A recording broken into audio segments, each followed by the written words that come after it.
you make millions of dollars, you have all this success, and you're still kind of looking at everything that you could have done better. And that's the reason you got into that position, but it also is like preventing us from having happiness. And I know I experience it as well. And I think it's important for the listeners to recognize that sometimes the thing that actually drives us and motivates us is also the thing that prevents us from enjoying it. And so we have to find a way to balance that. Welcome to the Name Your Number show presented by the Investor Mindset. We're on a mission to create financial freedom for over 1 million investors. And when you name your number, the number that you want to earn passively every month that creates your ultimate quality of life, then I believe you've achieved real freedom. If you're ready to name your number and create your passive investment plan that you'll follow step by step to get there, then head over to investormindset.com/number to download the free guide to get started. And for those of you who are ready to build this plan together with me and a community of other like-minded investors just like you, you'll be invited to schedule a call with one of my top advisors to see if it's a fit. So let's get into the show. Today, I'm excited to have Bob Lachance in the studio. How are you doing today, Bob? Steven, thanks for having me. Appreciate it. I'm excited to have you. And for those of you who don't know Bob, he's the CEO of a virtual assistant staffing company, REVA Global. He was a professional hockey player for 8 years, an avid real estate investor and trainer. And we're going to be talking today about how he's achieved financial independence and some of the skills and strategies he's acquired along the way. You ready to get into things, Bob? Let's rock and roll. Well, before we get into all the strategies, let's start off on a personal note by looking back at your life. What events or influences from your childhood shaped who you are today, and how has that played a role on your money or investing journey? Yeah, I'd have to say my athletic background. Talked about grew up playing a bunch of different sports, but obviously the primary one later on in life was ice hockey. My dad got us into that when we were 4 years old, and that if the individuals that I talked to that have played a sport, business is a lot like sports, right? You have your ups and downs. You got to dust yourself off and get back up. And I think sports is the best thing. A lot of individuals that we hire for our real estate investment company, have sports and athletic backgrounds because they already know how to if you look at it, they know how to get knocked down and get up, dust themselves off, and keep going. So I think that the background of being an athlete has helped me tremendously in business. Yeah, it's like that practice of over and over again, failing and returning and practicing and training and working all for that moment that you're going to need to actually perform. That also sets you up for a lot of success in business. Yeah, and it's kind of funny. And athletes, once they hit a goal, they look at that goal and they say, oh, that's it. And they keep going. They set another goal and they set another goal. They don't take a ton of time to pat themselves on the back. They just keep going. So that's another kind of attribute I think that sports gives you. Totally. So you've reached financial independence. Tell us, when was the first time that you realized that you were financially free and that you'd made it?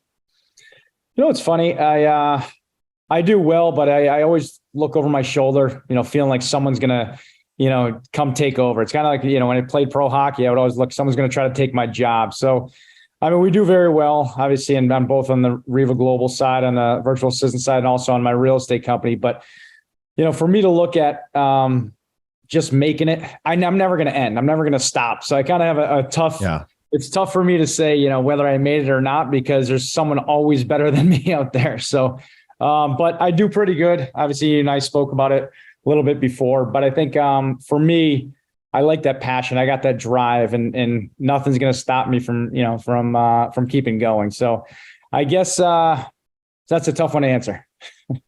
So with that vision or with that mindset of I'm never going to make it because there's always got to be more, how do you think that supports you in driving forward in business and in investing? You know what? I think it's important never to stay complacent or never to get complacent because, once you get to that spot, before you know it, someone's going to mow you down. Maybe the market's going to change. If you're not open, you don't see things coming. And again, I always go back to sports, kind of like when I was playing hockey. You have to know where everybody is on the ice, right? If you have the puck over here, you got to see if someone's going to try to take your head off over here, or you're on the offensive zone. You got to know where your defensemen are, your forwards are. So I think it's really important, when you're a business owner, of having your head on a swiveling, knowing, trying to see in the future of what's going to happen next. Well, knowing that you're kind of in this place where it's never enough, there's always got to be another level that you can go to. Love that from a progress standpoint and growth. I think it's really important. Talk to us then about reaching that point of hitting that first level of financial independence when you knew that your lifestyle expenses were covered and you were already living kind of the life that you had desired to live.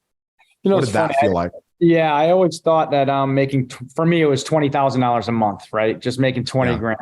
And once you hit it, you just keep going. But it's a great feeling. I'll be 100% transparent. It's a great feeling. And it is something that I think everyone should strive for. And we talk a little bit about this, about passive income, right? If you're looking at a portfolio, investing in one of your syndication deals, your apartment deals, right? You got to look at, all right, how much liquid cash is it going to take me to make that $120,000 a month, right? So I think as an entrepreneur, that's a great way to do it, to look at exactly what that goal is. Like you said, if it's $20,000, then guess what? Then what you need to do at that point, see how much liquid cash you're going to need to be able to get to that number. So for me, it was hitting that $20,000 a month mark. And so you've gotten to a point where you're earning $20,000 a month from your investment portfolio. Yeah. So for me, I have two investment companies. Well, my real estate investment company and my VA company. My VA company, we hit that a long time ago. We surpassed. Well, I kind of separate like active businesses versus investments, because like an active business, something you've got to put in time, unless you've invested in it, you're totally out. You don't do any strategy or anything like that.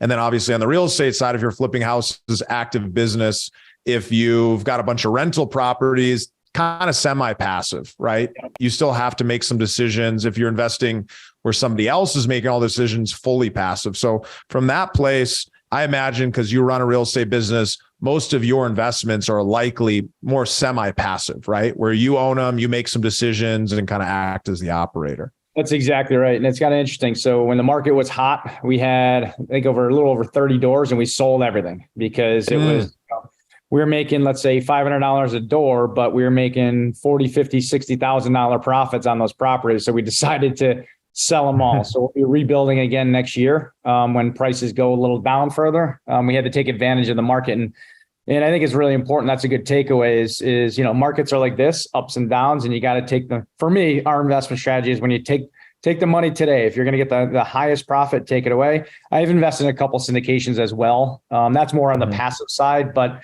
we were actually starting to build our portfolio with single family properties, and we decided, time's right to sell. So we sold those, but we flip properties every single day. We're probably averaging about between 15 to 20 deals a month, just turning them. So I guess that's passive, but it's more of the active business.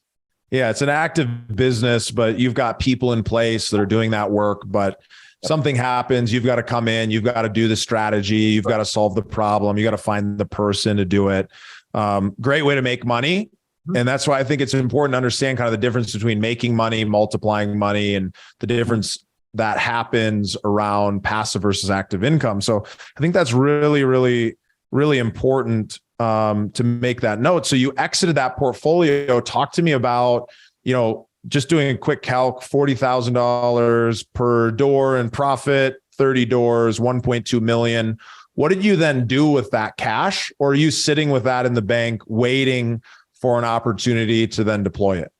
We actually use that to lend as well. So kind of both sides of it. We use a lot of our capital. We created a lending company. So we use that capital when we have to buy, fix or buy and resell. So we use it as a lending company. And I think that's one of the opportunities that we have as real estate investors. If you do have X amount of money sitting in, on the sidelines of capital, you could use that to lend as well. And lending is a very profitable business. Yeah. And I love the idea of being able to place debt onto real estate, because a lot of people maybe they're not experts in real estate. So there's strategies where they can invest into promissory note funds or debt funds or different opportunities where somebody else is going to go and execute that, and they get paid a little bit of an overage on that. But for you, talk to me a little bit about what is the benefit of lending that cash out to then have that go and, be invested into like real estate, for example? Yep. Well, for lending, we have it. It's kind of liquid too, because we're putting our money in our own properties. We could use our money how we please, but we give points and interest, 3 points, 10% interest, as many times as you could roll that money. If you roll $1 million over 10 times within a year, times 3 points, that stuff starts adding up. And I think it's a really, really good way to make more money on top of the money that you have.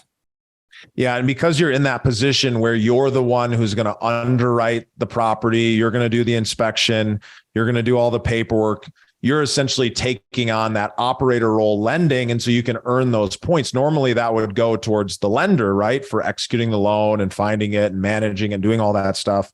But you're actually able to then, let's say you turn that loan 3 times in a year, you're able to add another 9% on top of the 10% that you're earning. Yeah. And I think it's important as real estate investors, you see a lot of investors, start contracting businesses, start roofing businesses on top of what they do.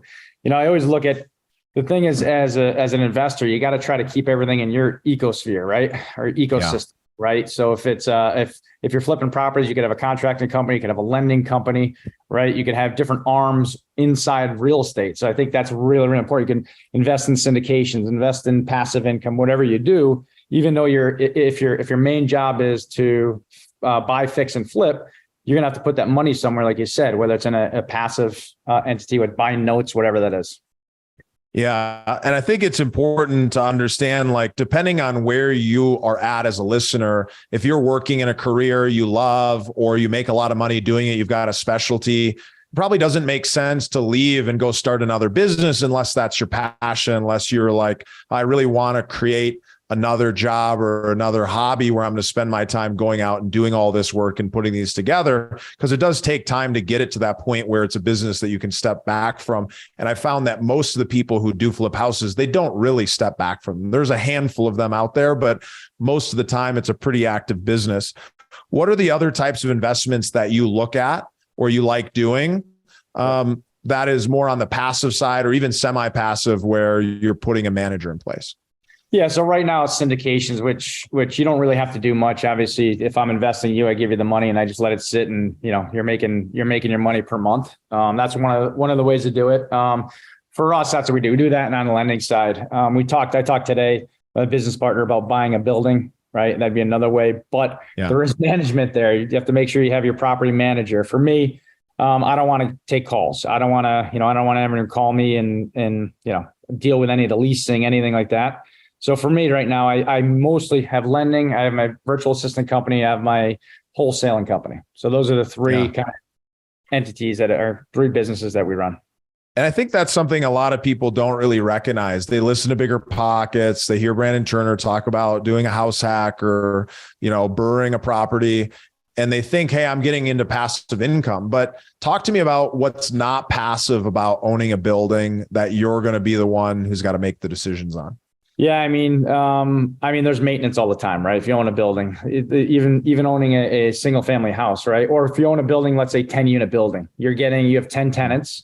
If there's a vacancy, you got someone in there, go in there and fix the property up. So now you're dealing with a contractor, right? Mm-hmm. Now you have to lease. Maybe you're dealing with a leasing agent. Then you got to deal with a tenant. Then you got to deal with paperwork. So there's a laundry list of stuff that is just attached to one unit, right? So that's why, in my opinion, investing in a syndication is, hands off. That's most passion. That's where the passivity comes in. I don't know if that's a word, but it's where the passive income comes in.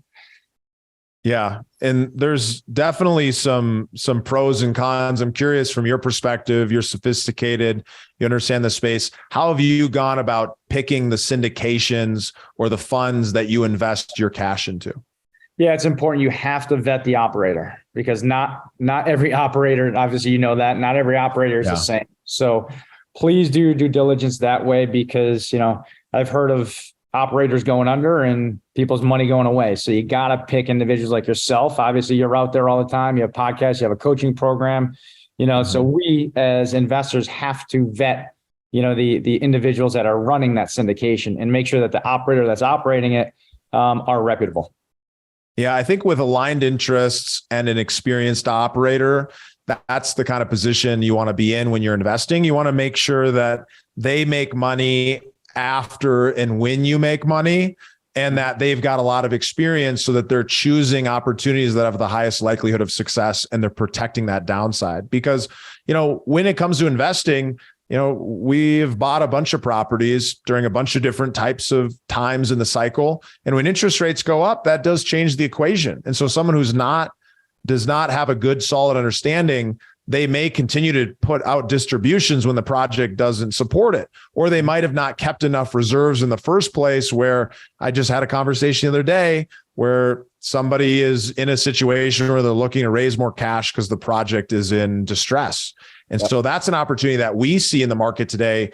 We're being very patient about it. We're finding great opportunities from a seller financing and a loan assumption position. But when we can actually go in and clean up somebody else's mess, there's going to be a lot of money to be made for investors. There's a lot of messes out there. So if you have the opportunity to do that, like you guys are obviously seasoned in doing that, there's some serious opportunities, like you said, especially in seller financing these days. So you've kind of gotten to that point of financial independence. You've got this vision of continuous growth. And there's a lot of good with that. What do you think are some of the bad things about having that mindset of I'm never going to make it? It's never enough. You're sometimes we're our own worst enemies, right? We set goals and reach them. We don't celebrate them. I think one of the things that I got to do better is, take a step back and, whenever you have that small win, celebrate it with yourself, celebrate it with your team. I think that's really important. Some of us are too hard on ourselves sometimes, but, I think that's when you take a step back and celebrating those small wins, and then, patting yourself on the back or patting your team on the back, and then keep going. I think that's one of the things that we all have to do. I mean, bro, I'm with you. It's like, you make millions of dollars, you have all this success, and you're still kind of looking at everything that you could have done better. And that's the reason you got into that position, but it also is like preventing us from having happiness. And I know I experience it as well. And I think it's important for the listeners to recognize that sometimes the thing that actually drives us and motivates us is also the thing that prevents us from enjoying it. And so we have to find a way to balance that. Yeah. And the goal should, you nailed it. The goal should never be money, because if it's only money, you're not going to be satisfied. You're not going to be happy, because you'll hit, if you set a goal to make, let's say $100,000 on a flip, and as soon as you hit that number, it's like, all right, what's next? It's not, you got to set those goals. Like I said, celebrate it and then keep going, because, millions of dollars is, that helps obviously a lot, having money, but money doesn't create happiness. Yeah. And I think that's what's really important. So I'd love to talk to you a little bit about this. And it's this idea that when you've got a clear vision of what's important to your life, then money is a tool in order to help you get that, to be able to provide for others, to be able to provide for the community, for yourself, things like that. Talk to me about the vision that you're building towards. What are the things that are important in your life? How do you want to be spending that time as you continue to progress in building these businesses and doing investments? Yeah, I think you got to carve out time for yourself. We do, with our virtual assistant company, give away money to charity in the Philippines every year. We do a charity event, which is fantastic. To be able to do that, that's really the fulfilling stuff. That's the cool stuff. And I think, I have 3 kids, and they're all into hockey. So just going away in hockey tournaments, for me, it's big. I coached all my kids growing up. My youngest is the only one I'm coaching right now, because he's going to be in high school next year. But I think it's being able to spend time and not miss any of their games. I think that's huge. And having profitable businesses helps you be present and be at those games, if possible, obviously. Yeah. And that's a cool, important thing. That's part of your vision. I think other people can take away. I grew up in Minneapolis, so huge hockey town. We didn't play hockey because it was too expensive. I played a lot of pickup hockey, and I love that. And I know how intense it can be for hockey parents, where you're traveling to all these events. So having that space and time to be able to do that is really important. And it could be baseball, it could be basketball, it could be anything, right? I mean, golf's another great way to spend time with whoever you enjoy spending time with. It's 4 hours around, right? So anything like that you could find. It doesn't have to be sports, but I use sports as an example just because that was my upbringing. Yeah. So when it comes to investing, your experience in the space, maybe you have a passive investment plan, maybe you don't. How do you go about thinking about how much money you're going to invest each year into these different opportunities that are separate from your business. And so you're essentially investing back into that business over and over again. You've got the lending example. How do you think about how much should somebody be pulling out, but how much are you kind of planning every year from a percentage standpoint to then redeploy towards kind of some of those passive income goals? Well, I think it's kind of like what we talked about at the beginning. Let's say, my number is $20,000 a month. Your number is $50,000 a month. Someone else is $100,000 a month. What does that take in reference to your passive income? How do you get there? So let's say you're making, let's say you flip property, you made $50,000 this month. Take 20% and put that into a vehicle to where then you can look to invest. And I always look at, so as an example, whatever your syndications are kicking off for income. So I'd look at that and say, all right, if I give you $50,000, how much is that going to kick me off in revenue, in return, right? And interest back to me. So that's what I look at. It's almost like starting back. And I look at, what's my overhead in the office, employees, rent, marketing, et cetera. That's a number. And I also look at my home, right? What are the taxes? What's my mortgage? How much is it? How much do I need for food, for kids, for sports? And I put all that together and I say, okay, that's a number I need to make a passive, passive income wise to make sure I offset it to not have that worry, right? So if it is $20,000 for me, that's what I look for. So when I make a big chunk of money here, I'll put 20% here. I'll look at an investment vehicle like yours to say, all right, how do I get to that $20,000 a month? That's the way I look at it. And that's the way I do it. I know there's a lot of different formulas out there and how people look at it, but that's the way I look at it. Well, I like that because we call that backing into freedom. It's like once you set your target, you've named your number, you picked your passive income number, you've got a good understanding of your balance sheet, how much you're spending every month. If you got an understanding of how much investable assets you have to work with, then you understand how much are you earning per year. And then you back in, well, how much can I afford or how much do I need to save that will allow me to start being on that path towards getting to that number? Yeah. And I think everyone has a different number, right? And that's the beauty of, it because, for me, I don't really spend, it's kind of funny. I don't spend that much money, right? I have nice things, I invest in different things, but I don't really spend that much money. So I look at my overhead. I'm like, all right, I have assets over there. Of course, you have your home stuff. I spend the majority of my money on my kids and business and travel. So it's pretty interesting how, other people go out and buy lavish things, which is fantastic, but, it's different for everybody. If you are starting this passive income journey, this investment journey that you've been on it for a long time. If you're going to start over again, knowing what you know, and you're starting with some money, you've already earned some money, you continue to earn a good living, what advice would you give to yourself about how to do it even more efficiently and effectively than maybe the way that you did it? I would actually start buying immediately. We always say, hey, I'm going to wait for this. I'm going to wait for this. Oh, next year, next month.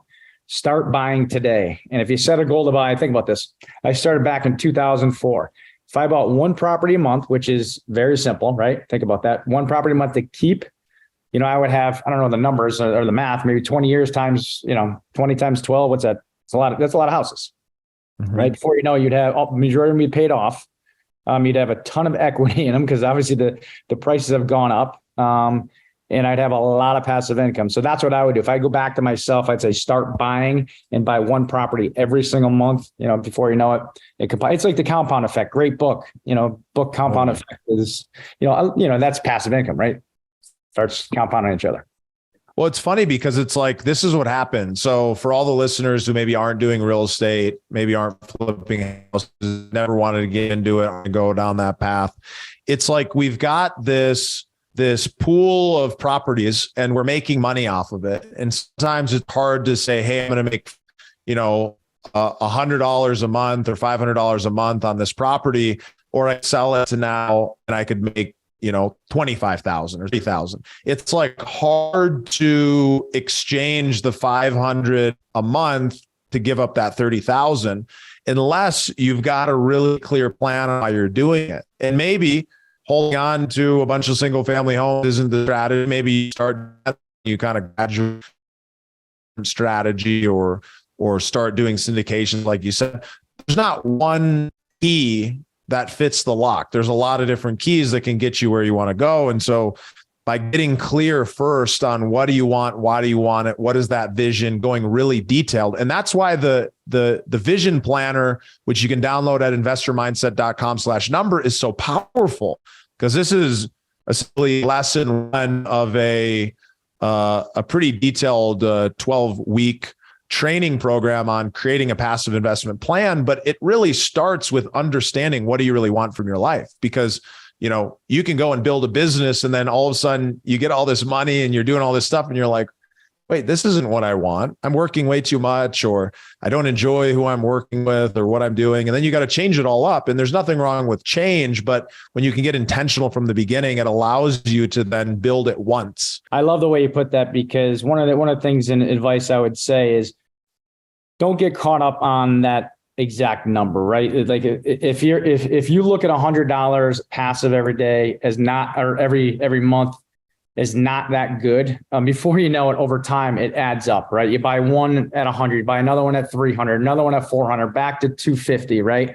All that stuff starts compounding on each other. And that's, again, going back to your question to me, is like, I should have gone back and I would tell my old self to start buying immediately. Don't get too caught up in that, because over time, these properties, the mortgage gets paid down, right? And the passive income is going to start adding up over time. So I just want to add to that. I love that. Yeah. And it's such good advice, because, everybody wishes they would have started buying real estate earlier, but even knowing that you did or you didn't, it's like, now is the opportunity to say, hey, okay, well, I've got this money. How do I get it into a great investment that is going to appreciate and grow and pay me cash flow over time? And how do I really do that today? So it's a really good takeaway.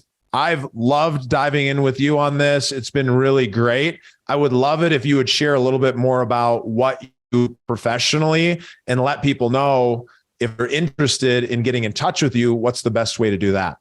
Sure, absolutely. So I have a virtual assistant company that has trained virtual assistants in, many different avenues: real estate investing, property management, wholesalers, rehabbers, anything within the real estate market. I also have a real estate investment company here in Connecticut. So if anyone's looking to, work with us, we mostly wholesale on that side of it. So we have two sides of our business. Obviously, the virtual assistant side, you're interested in that.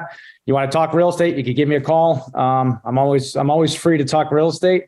You can reach me, my email is bob@revaglobal.com. We're on Facebook. We're on Instagram. I also have a podcast called Pucks to Properties, which is pretty cool. I love it. That passion for hockey's coming out there. So this episode, wrapping up on this question, it's been great hearing about how you've reached financial freedom, some of the things that you're doing, the fact you're going to continue to grind out on that strategy because you just love doing it. What's your advice for listeners who are on this path towards creating that vision that they want from their life financially? What advice do you have for them in order to take more action or get there more quickly? Yeah, first and foremost, I would set that goal, like we talked about, whatever goal that is, and I would get coaching and mentoring. I think that's extremely important. That's something that I think everybody should do. It's an investment. I don't look at it as an expense. We invest a lot of money in coaching ourselves. I've been in this business since 2004, and I don't think, I think all of us should get different types of coaches in this business, right? Whether it's mindset coaching, whether it's, passive income, et cetera. Yeah. Well, it's been so great talking to you, Bob. Good to see you again. It's been a while. And for all the listeners out there, take some inspiration from this. Go download the planner, start diving in and creating that vision for yourself so that you know exactly where you're at, where you're going, and you can start putting a plan to get there. Bob, look forward to the next time we get to hang out. Thanks so much for being on. Awesome. Thanks for having me. Appreciate it. Thank you for listening to the Investor Mindset Podcast. If you like what you heard, make sure to rate, review, subscribe, and share with a friend. Head over to theinvestormindset.com to join the Insider Club, where we share tools and strategies from the top investors and entrepreneurs on how to take it to the next level.